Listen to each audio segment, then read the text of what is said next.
Hello and welcome. This is Kohima Africa, and today we are featuring organic farming, and we are at Kisumu Korando. I think organic farming is the next future of agriculture. Yes.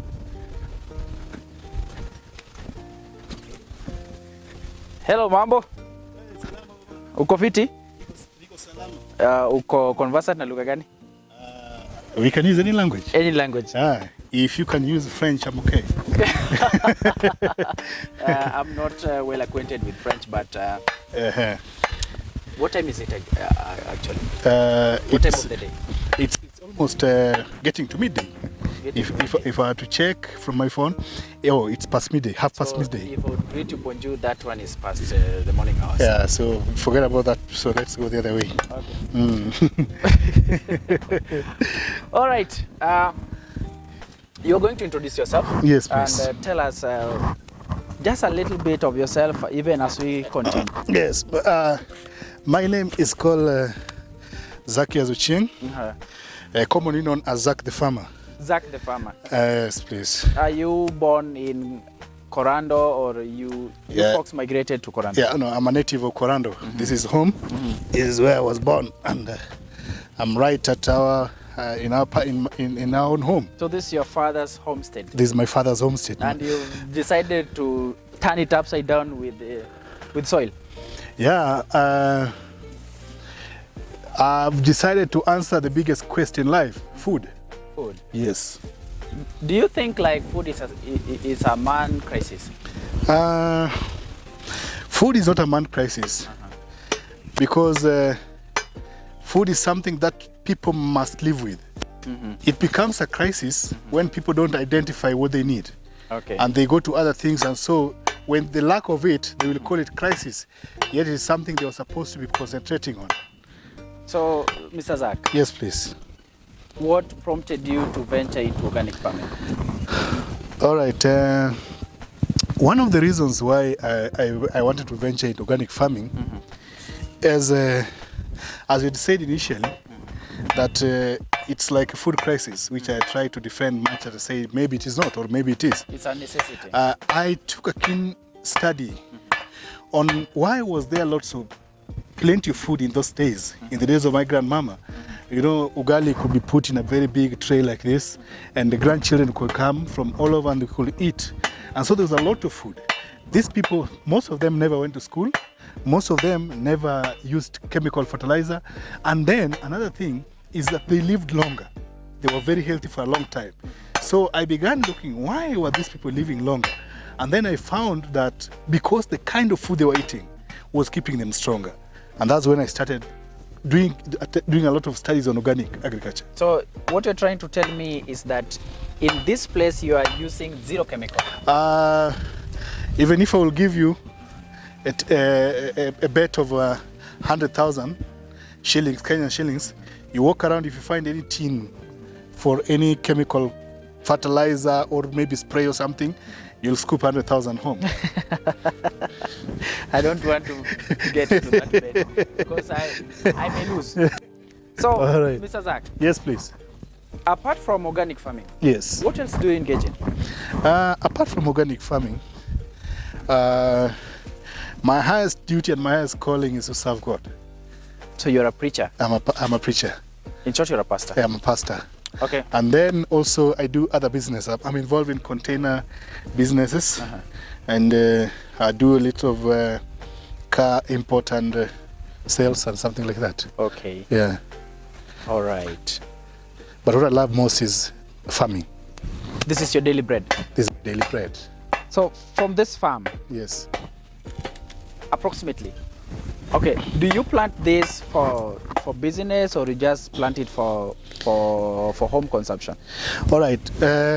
One, if you want to address a problem, then first of all make sure you surpass the problem, you've overcome the problem. So the one reason why I'm planting this is to get food. Is to get food. And when I get food, which means I save money. And even if I don't have money, I save money, because we say money not spent is saved. So even if I don't have it, I'm not going to look for it somewhere. I'm not going to borrow to buy food. So you're saving it. So I'm saving it because I don't have it, but I'm saving it. Yes. Just in a nutshell, Yes. How much did it cost you to begin? How much did it cost me to begin? If I were to quantify, because everything has a value on it. Yes, everything has a value. I don't think even that heap there has a value in it. Yes. So I don't think for you to begin this, I don't think you even need more than 10,000 Kenyan shillings. Okay. You don't need more than that. Ah. Yes. I'm seeing some, let me say, foreign leaves here. Yeah. I can see kale. Yes. Then I think this is salad. Yes. But this one I don't know. All right. So we have this is lettuce. Lettuce, okay. Yes, this is lettuce, not salad. The scientific name, okay. Yeah. Okay. It is lettuce. So as we go, I'll explain to you why I'm doing this thing like this as we go on. As I also check on somebody sending me a message here. Let me just respond to it. So why I planned this thing like this is because I didn't tell you in the introduction. I also did something on natural medicine. Okay. So one of the reasons why I'm medicine, growing this thing. Are you a traditional doctor or what? Not a traditional doctor. Okay. I'm just practicing natural living and natural medicine. And I think at that point, just to answer your question as we come back to this, I want to show you something there shortly if you're okay with that. Okay, I think my cameraman will draw near. Yes. What do we have here? All right, so this is a very strange kind of plant. It looks like a weed. I don't know whether your camera. It looks more like weed. It look more like a weed, but it's not weed. In fact, when I came in, yes, you thought I'm keeping weed already. I thought like you're planting some weed. Oh, sorry. I was almost scared. That I'm doing weed. Yes. All right. So one thing I want you to learn from this one. This is called Artemisia. I don't know whether your camera is able to get it so well. Yes.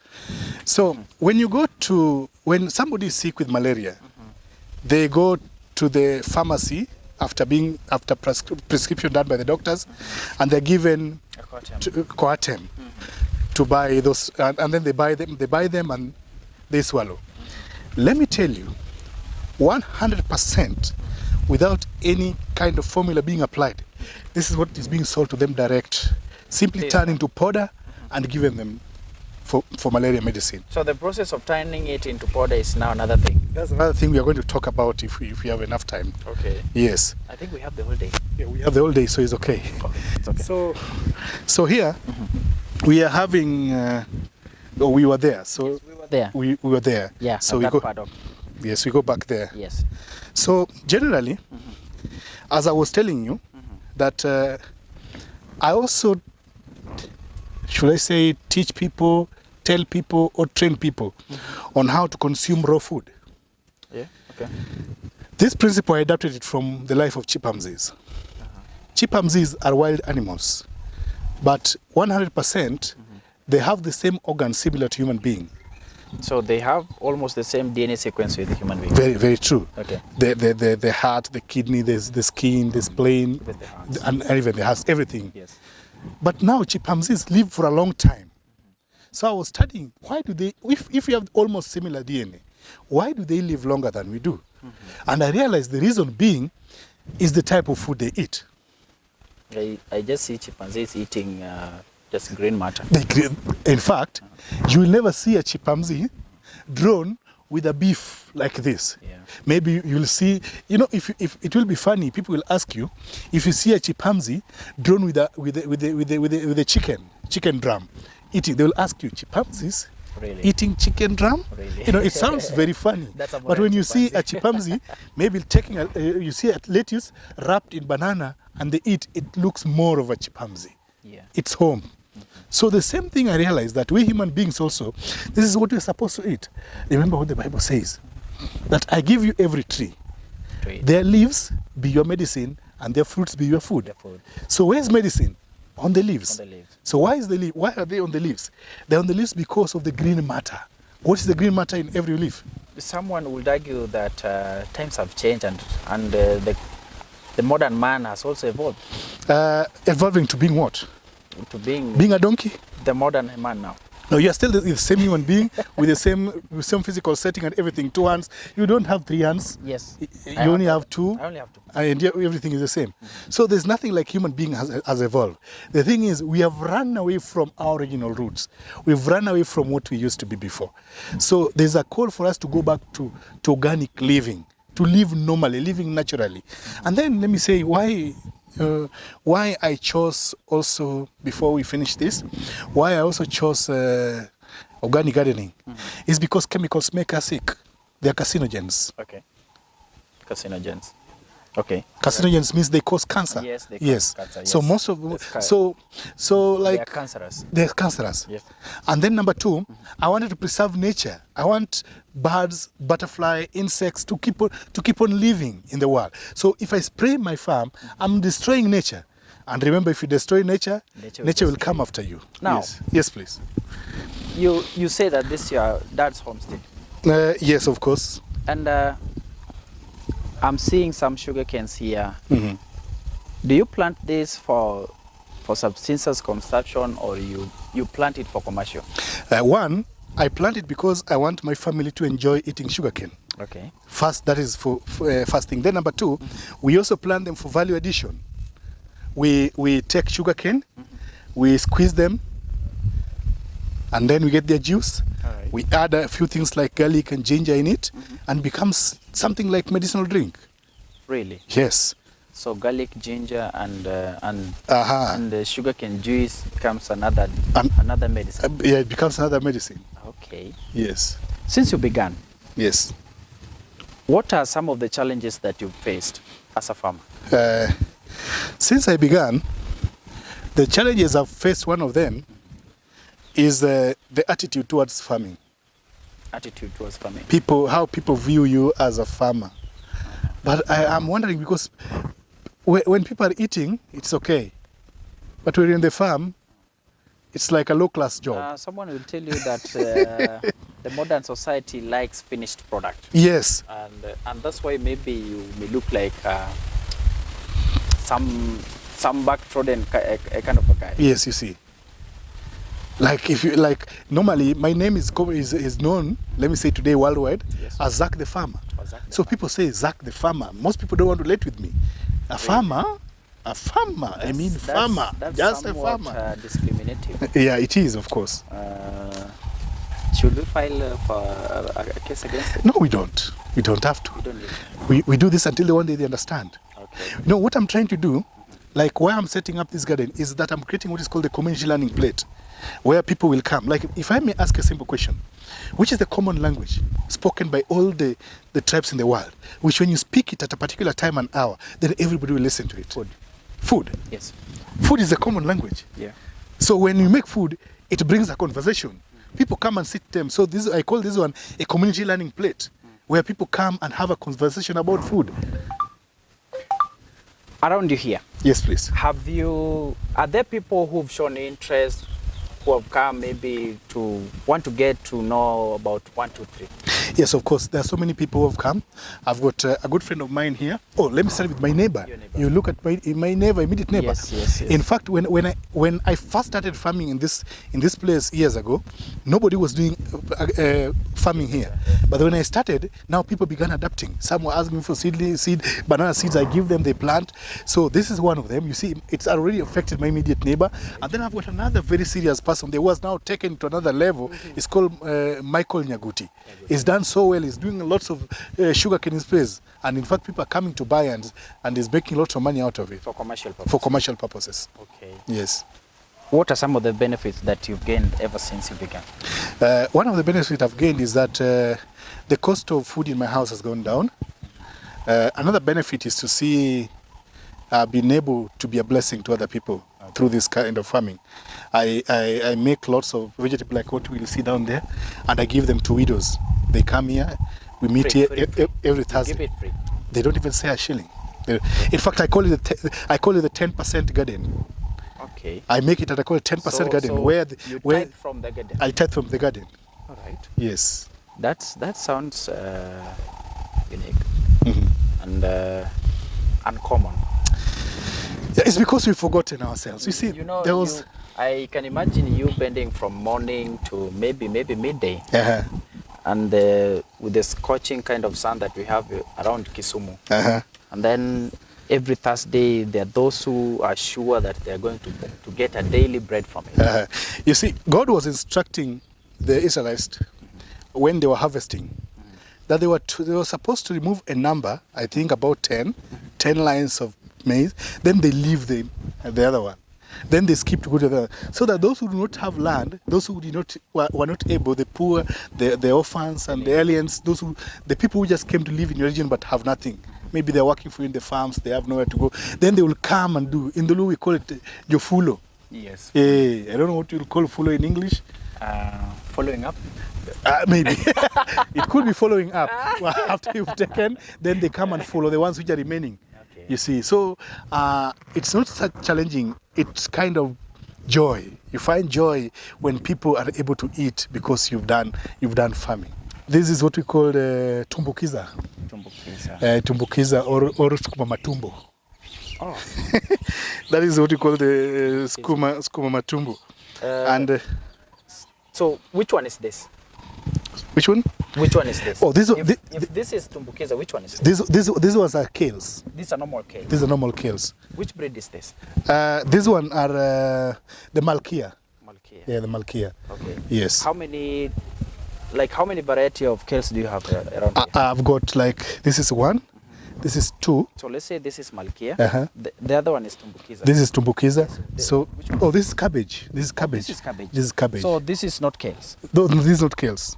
Okay. Yeah, this is not kales. Uh-huh. Yeah. So this one you can also call it the kali kales. Kali kales. The kali kales. Okay. Tumbukiza, the kali kales. So tumbukiza is a local dialect. Yeah, it's a local dialect, and it's widely known, especially in Kenya, for tumbukiza. What do you want? I want to me let us kuma tumbukiza, because the way people like to use it when you're making yama tumbo, you put it in, you boil it, you put full leaves, you boil it, and it's very sweet. Without cutting it. Without cutting it, but you can cut it. But for me, I juice them. You juice them? Yes. You blend it? I blend it. Okay. I think one of the things we are going to do before you leave is to try and do for you is to help you, make you drink almost what you have here. Do you have any in a juice? Yes, we are going to do. We have got there. Okay. I've got this one. We are going to make it together, and we drink it. All right. Yes. So these ones are onions, the bulb onions. The bulb onions. Yes. These are the bulb onions.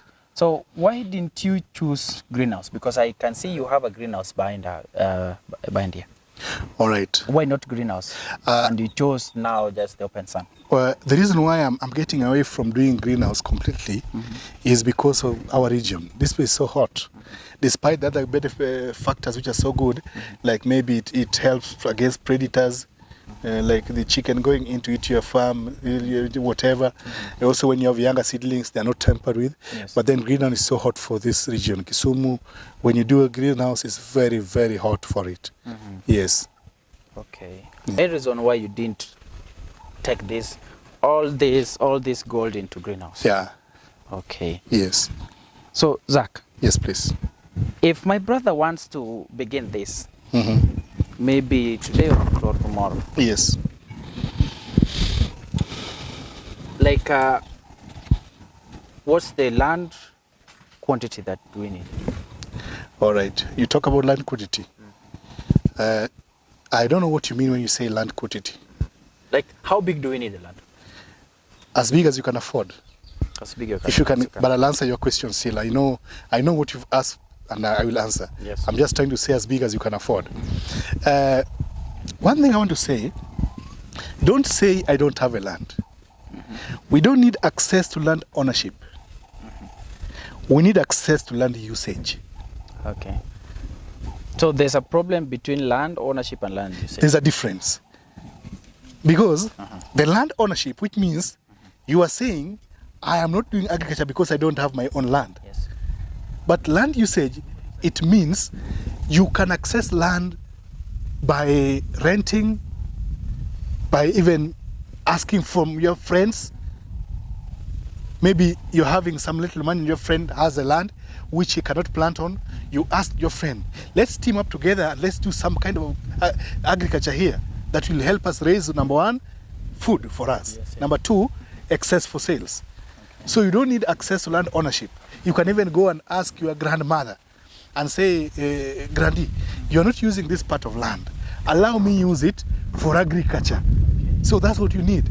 So as big as the land you want, but I want to say what we are practicing here is also called the bio-intensive organic gardening, which means okay, I'll explain. That's so simple. Bio-intensive will mean being able to produce or to maximize the use of a land. Right. Being able to produce a lot in a small place. Okay. Yes. Like what we've planted here, if you were to plant them in just in the open field, imagine if each of them had to take a hole, then it means we'll finish the whole of this place. But just look at the small square we have used to put lots and tons of plants. Okay. Yes. You've said that you use zero chemical. Yes. Where do you get your fertilizer? All right. One, I do compost. Compost. I build up compost. Like what you're seeing here. Compost. Like what? Like it means that there is a source where you gather all these manures for you to come up with a compost. Yeah. This one was done. Kibaki, when was this? Hii tulitengeneza nini? Saturday. Yeah. This one is already compost. All right. And even you can get from the smell. It smells so beautiful. Yeah. So we had built a very big compost here. It was the 6th month. Now we have removed everything. Now this one is now ready for planting. That is number one. Mm-hmm. Number two, we bring the farmyard manure from the chicken, the cow, the goats, and the sheep, and we put them in our farm. And number three, we also make other sprayable fertilizer. We use tithonia. Tithonia is a kind of flower. You will see one at the end of my farm down there. Yeah, you will see when you go to this stretch, there's a big tithonia plantation there. Okay. So we use tithonia. The leaves. The leaves. Okay. We mix with the garlic, and we mix with pepper. And when pili. Okay. Yeah. Why do we do this? We want to do several things at a go. When we do this, which means we are also trying to treat diseases in the plant. When you apply this one. Number two, we are also keeping the farm safe from other intruders like snakes. Where you spray paper, they will not come close. Oh. So once you hear the smell of pepper here, they will not come close. So pepper keeps snakes at bay. Yes. And so there's also another thing I want him to go and bring for us, so that I may show you how we use it in the farm to protect our plants from other dangerous insects or the harmful insects. Kibaki, unajua ile flower nileta juzi ni tatu. You can even bring all of them. Ile inatoa yellow. That is called the Mexican marigold. Okay, Mexican marigold. Yeah. Okay. All right. As Kibaki goes for Mexican marigold, that's what he said. We are going to take a wee short break, and this program has been brought to you by Vespa Emmanuel Schools. Are you looking for a holistic, quality-based, accessible, reliable, and accommodative center of academic excellence for your child? Vespa Emmanuel School is a Christian-based education center where your child will be nurtured both academically, spiritually, and socially. We have a modern state-of-art girls' dormitory, spacious classrooms, playgrounds to nurture your child's talent, and competent teachers. We are located near Obuge Catholic Church along Kisumu-Nairobi Highway. Vespa Emmanuel School, in God we trust. Welcome back, and thank you for your patience. At least you've also got a glass of water. Before we left for that brief commercial, Mr. Zach had sent Kibaki for Mexican marigold, right? Yes. We have Mexican marigold with us here. Tumeamua kukaa chini. Jua iko mingi. Tuko Kisumu. Tuko jua kali pia. Tuko jua kali. In fact, tuko site. Tuko site nani hapa ndio huku ndio tunachumia. Yes. So that ukiulizwa fare unaweza tuma haraka. Ama wewe umeshatoka soko. Mimi nimetoka soko. Mimi hata nikioga narudi tu kwa nyumba, sirudi kwa soko. Pole. Pole. You see, I'm locked. Oh, you're locked. People like us are not yet locked. So if you're looking for somebody to lock you, Mr. Zaki is a pastor here.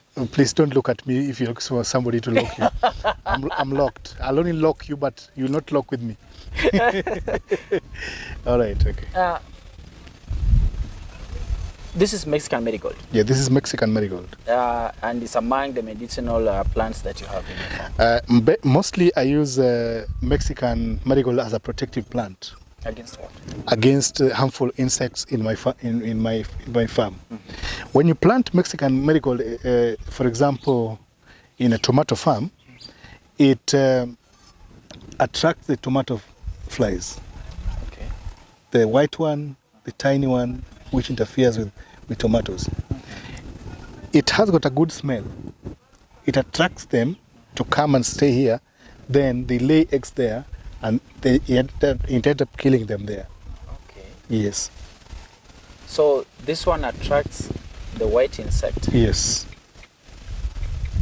Like far away from the tomato.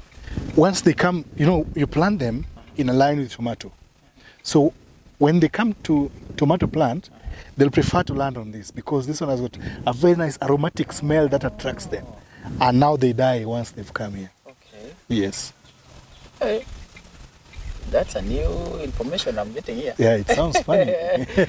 And also another thing, Mexican marigold has got very beautiful flowers, which means it attracts the people I called the companion farmers or the companion gardeners. One of them is called Mr. B. Mr. B.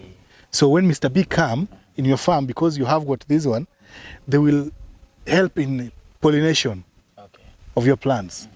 So this one also helps you to attract the companion gardeners, which one of them I've mentioned is called Mr. B. Mm-hmm. Yeah. So apart from Mexicano marigold, which other plant do you have around? Well, apart from Mexican marigold, we have right there in front of us there. I hope you'll be able to see it. It's called a rosemary plant. So rosemary plant is being used in many ways. One, it's a mosquito repellent. Ah. Yes. If I plant this around my house, then you are done with mosquitoes. I'm done with mosquitoes. Yes. It's also a snake repellent. Really? Yeah. How does this repel away? It has got some smell which is so distasteful to the snakes. Okay. So when they in fact snakes can get this smell from far, and once they get it, they will not come around where it is. Then another thing, it's a memory booster. For human beings or? For human beings. Really? In fact, other research finding, which I may not go into details now, have found that if kids are so forgetful in school, when they're being taught and they don't remember things, yes, and you put them into rosemary, you prepare in their tea or in other ways they can use. In fact, they say even by snipping. So it works in such a way that it opens the brain for more oxygen.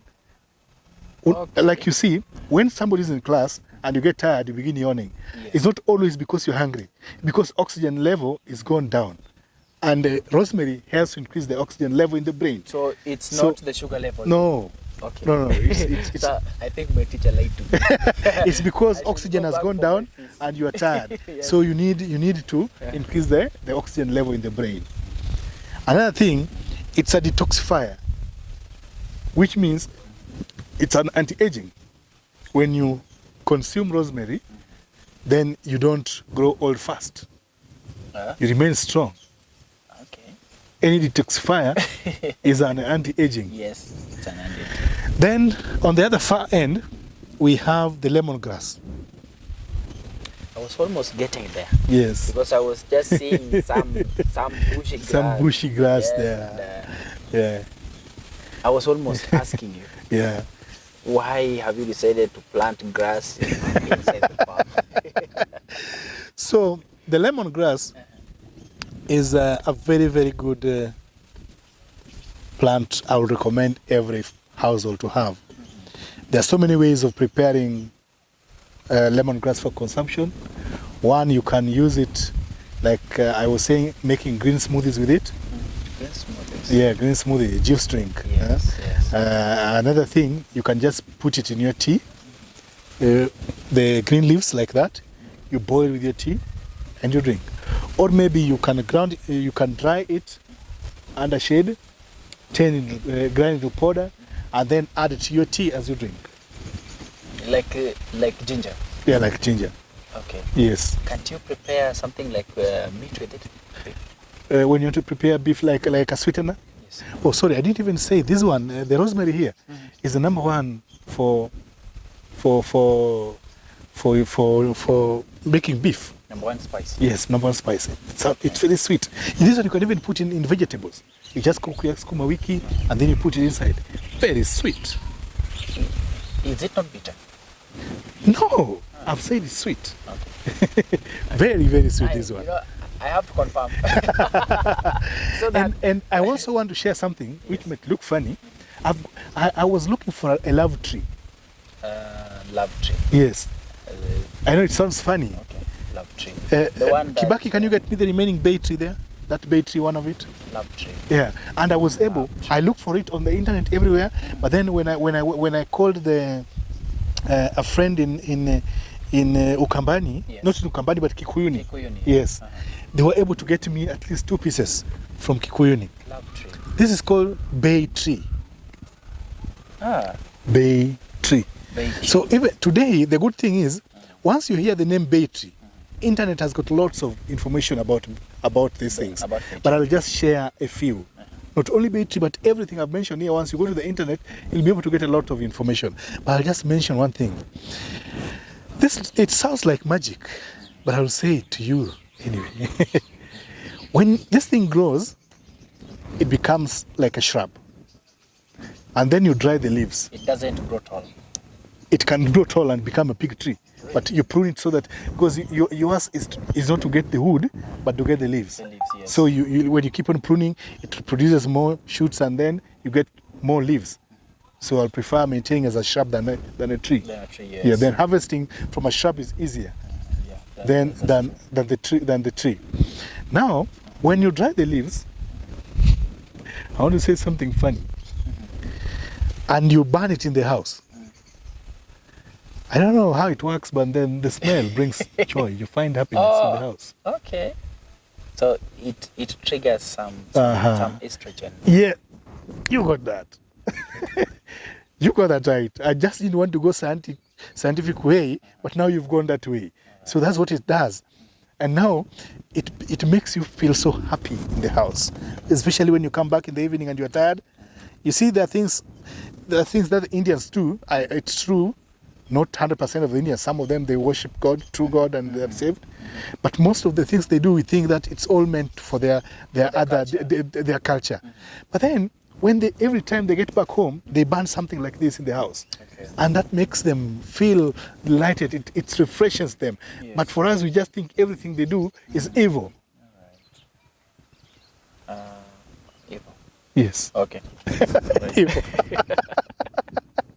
Why did you repeat that word, evil? Okay. You know, I just had to get it correct. All right. Okay. Now. Yes. Apart from home here, have you done organic farming or have you gone for a workshop to train other people elsewhere? Oh yes.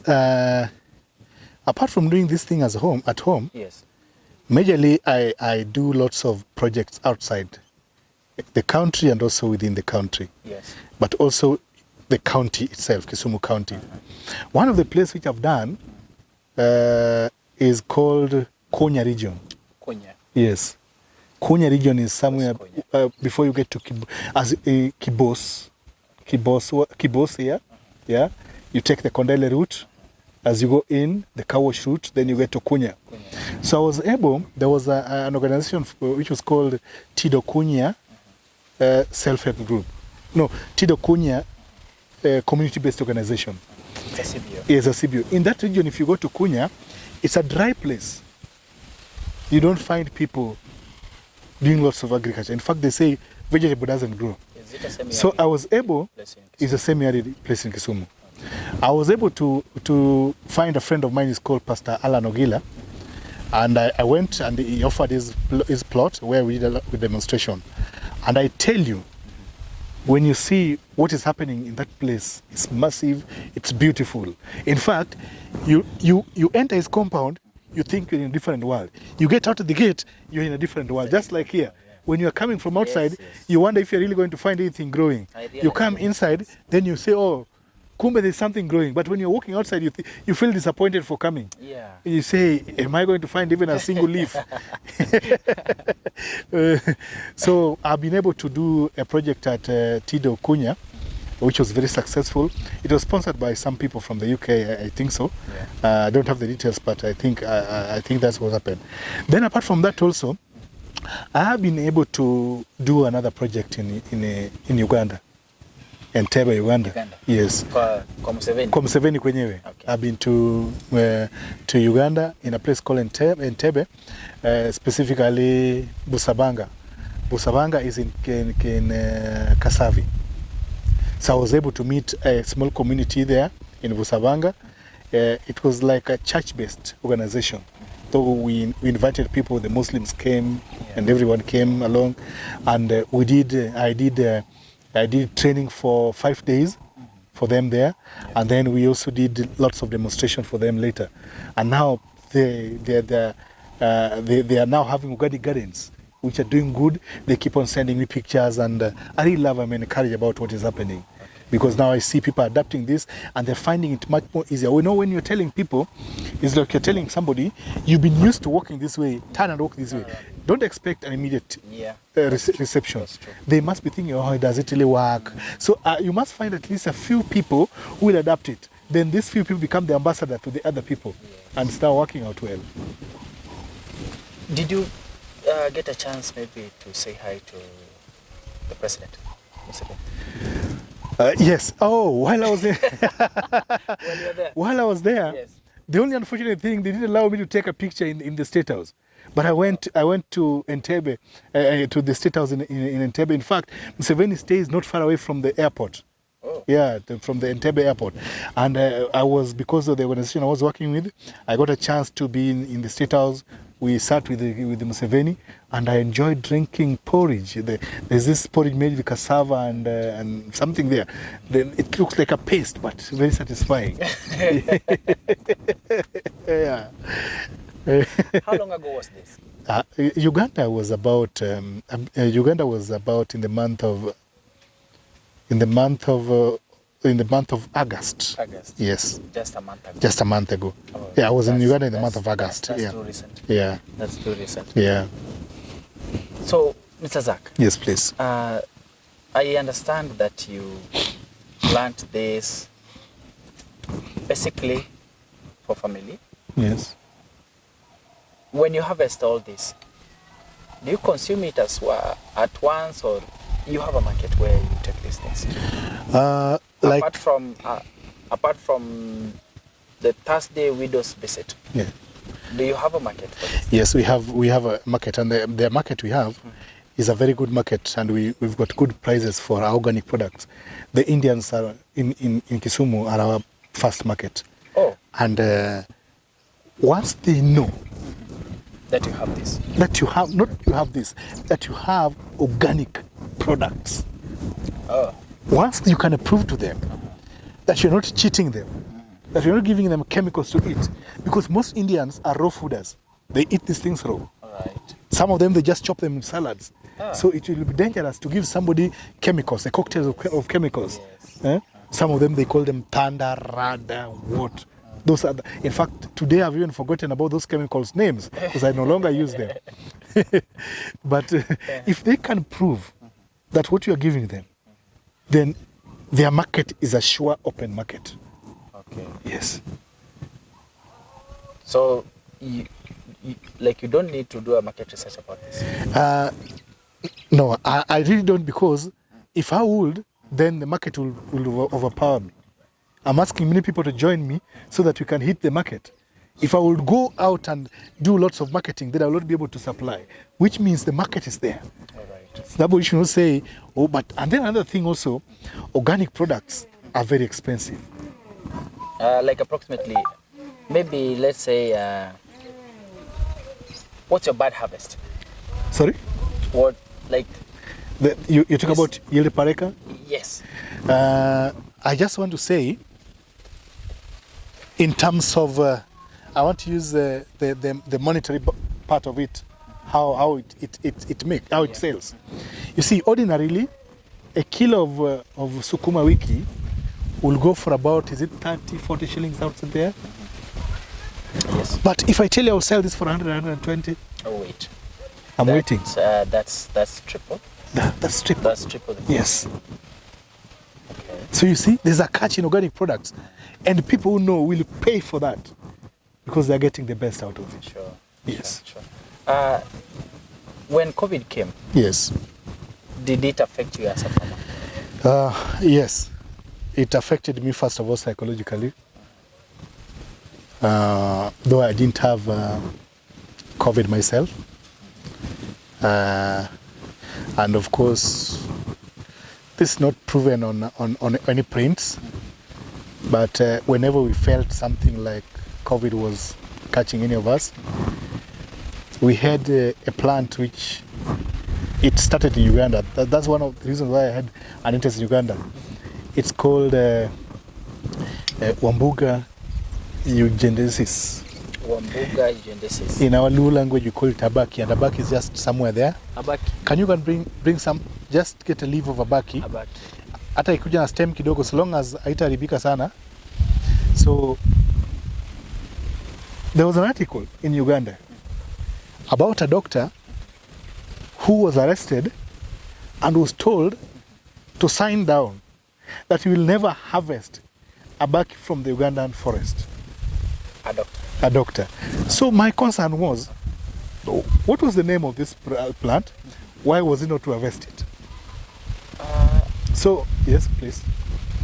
Like, was this doctor local or foreign? No, he's a Ugandan doctor.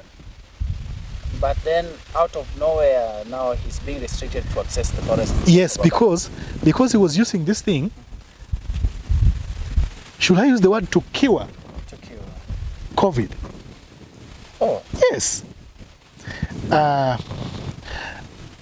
I pray you'll be very fine after trying this. Please. Just get a leaf. I'll also, yeah. Should I chew? Yeah, take a small one. Okay. Please take a small one, not a big one. I'll join you so that you don't feel bad. We do it together. Yes, please. So we are eating a bakkie. A bakkie. Let's hope Uh-huh. we will not Yes. run to the toilet immediately. Uh-huh. So just feel okay. Don't cry. It's going to change your mood. It's going to change your taste. Guys, it's bitter.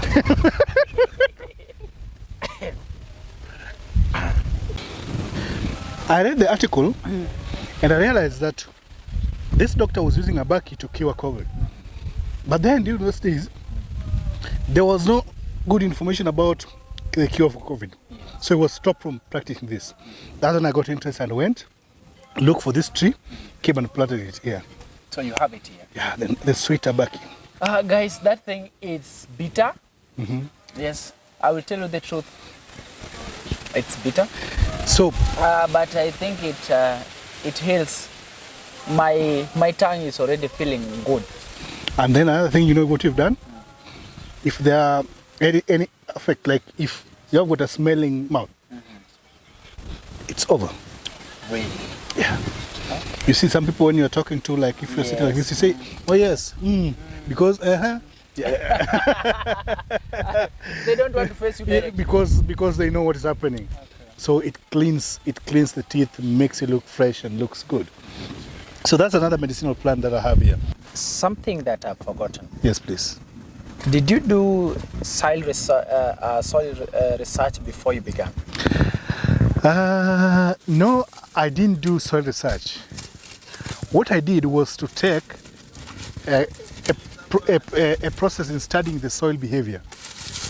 When I started, it didn't do so well.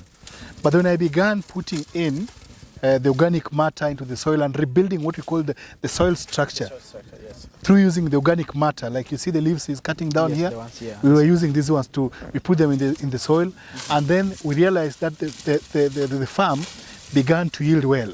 And why is he not using a panga instead he's using a knife? We want to use something which is very easy to use. You know, if you use a panga, you're going to shake the entire thing and maybe you're going to rip it off.